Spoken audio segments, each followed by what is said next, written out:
Manage Your Subscription was designed to place the administration of piCalculator subscriptions in the control of our clients.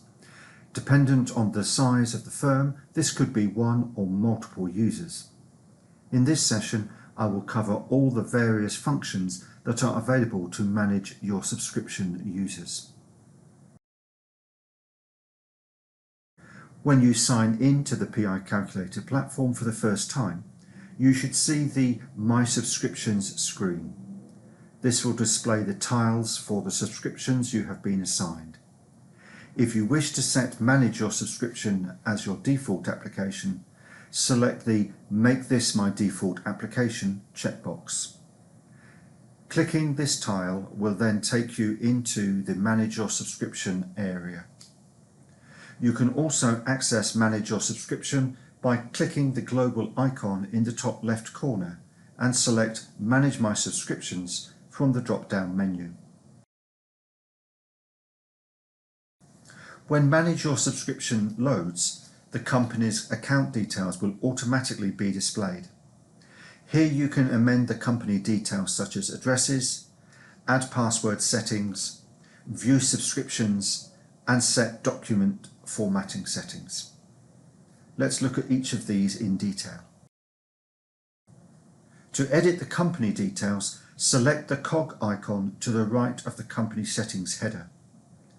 From within the pop-out window, you can edit the company name and address, add document exchange reference, telephone number and fax number. It is worth noting that these details will then be populated on the back page of the claim if this option has been selected when exporting a claim to a Word document. You can also allow users to upload documents to their claim. This is automatically set to allow. However, if you do not wish your users to do this, simply untick the checkbox.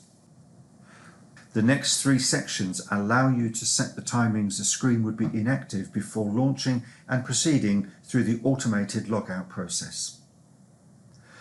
The piCalculator logout process appears in 3 stages, and the default timing is 600 seconds or 10 minutes. Firstly, after a specified period, the user will see a warning message advising that the screen will be locked in 600 seconds. After this period, a second warning message will be displayed that locks the screen. This will require that the user enters their password. This will be displayed for 600 seconds, and after this period has elapsed, the user will be returned to the login page. If you wish to extend or reduce this time frame, this can be done by entering the number of seconds you would like before each screen appears. Once these have been set, click Save to store the amendments.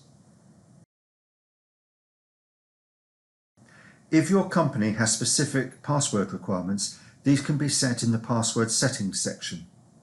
To open, click the cog icon to the right of the header. To set your company password settings, click the Has Password Requirements checkbox. Below, you can then set the number of days before a password expires, the number of old passwords that cannot be used, and the password complexity. Once these have been amended, select Save to store.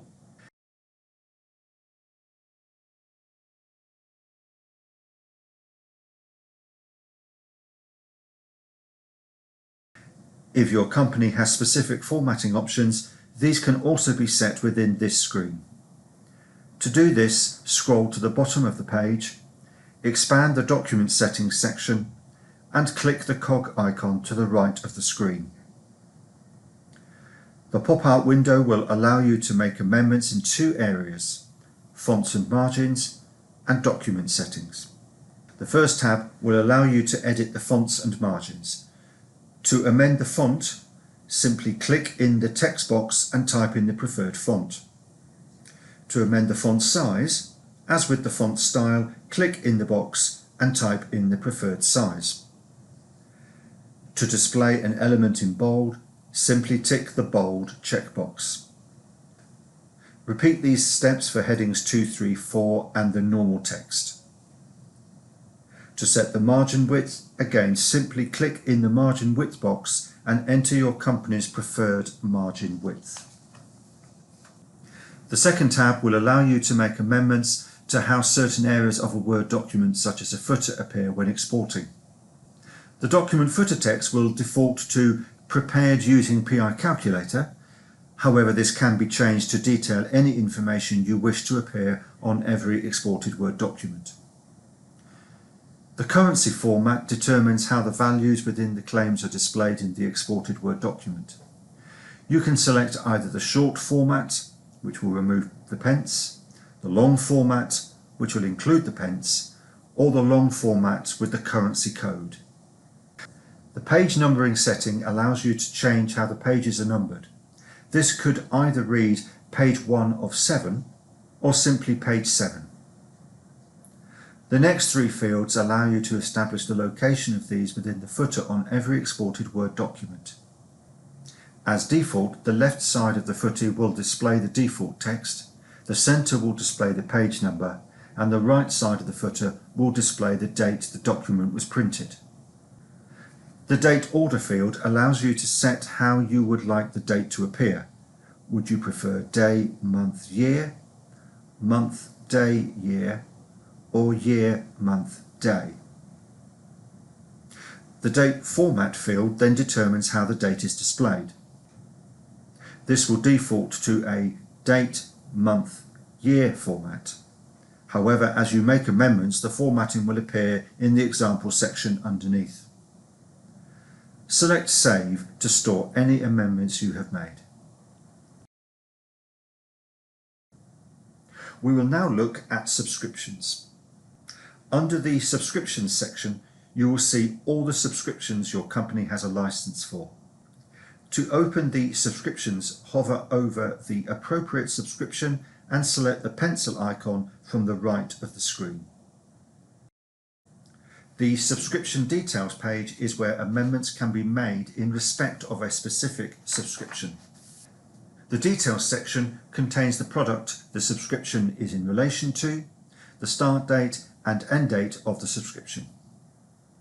The subscription settings confirm the number of users and allows you to enable two-factor authentication or restrict IP addresses. To open the settings, click the cog icon to the right of the header. To enable two-factor authentication, simply tick the checkbox in the pop-out window. Once enabled, this will force all users within the subscription to set up two-factor authentication when they next sign in. It is worth noting that our two-factor authentication service uses the Google Authenticator app, available within both Apple and Android app stores, and must be downloaded to a separate device such as a mobile or tablet.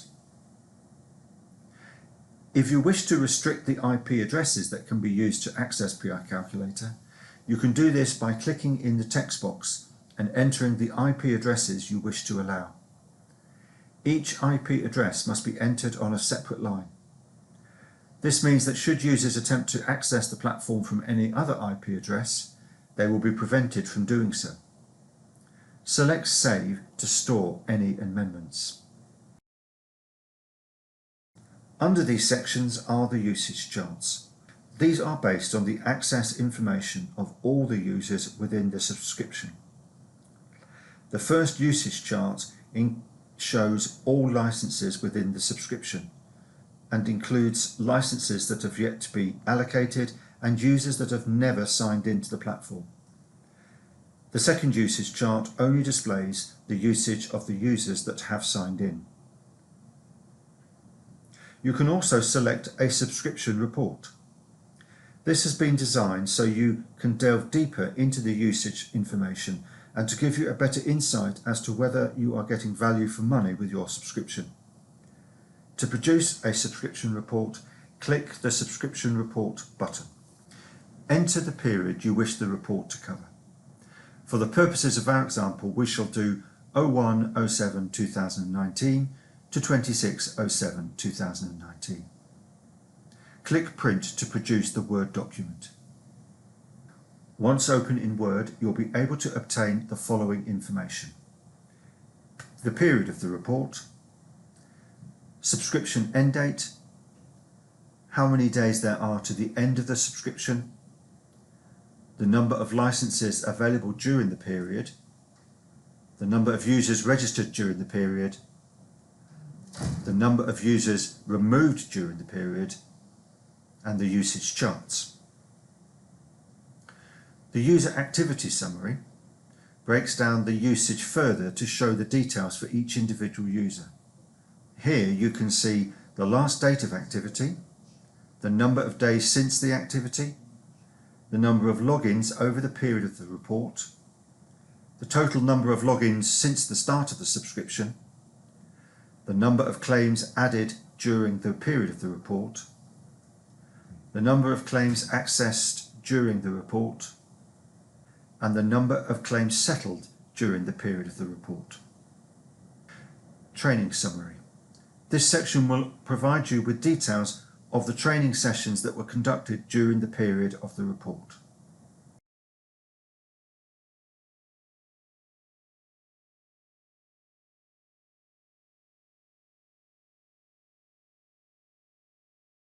Returning to the subscription details page, scroll to the bottom. Here you can view a user's details, transfer claims from one user to another, reset a user's password, and add, remove or replace users.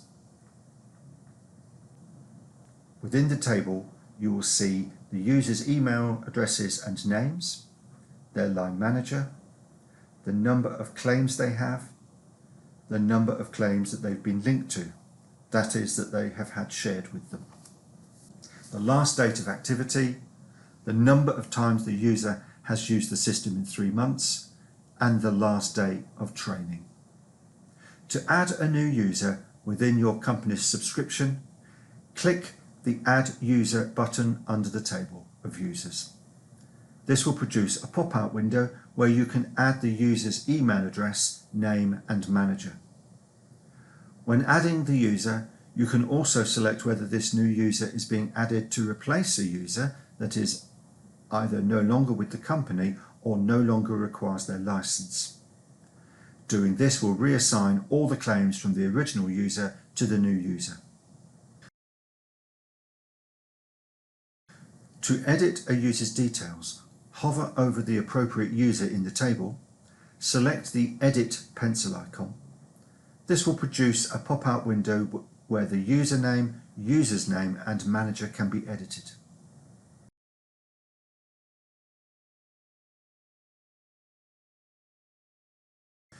To transfer claims from one user to another, hover over the original user and select the green arrow icon. Here you will be able to see the claims created by that user. Starting at the top of the screen, select the user that the claims are to be transferred to. Then, using the search function, search for the claims that are to be transferred and select by ticking the checkbox to the left of the claim. To transfer all cases, click the Select All Cases button. Once selected, click the Move Cases button at the bottom of the screen. The selected cases will now appear in the second user's Your Claims list.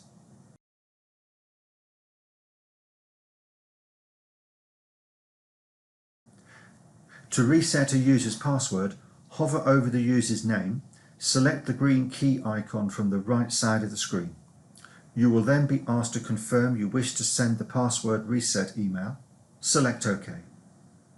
This will then email the user with a link to create a new password. To delete a user, hover over the user's name and select the stop sign. Confirm that you wish to delete the user. This will make a further license available to use within your subscription. However, it is worth noting that if you delete a user, you will also delete any claims that are associated with that user. So it is best to ensure that these have been transferred to the appropriate parties prior to deleting any users. To confirm this, ensure the number of claims within the table for this user is showing as 0.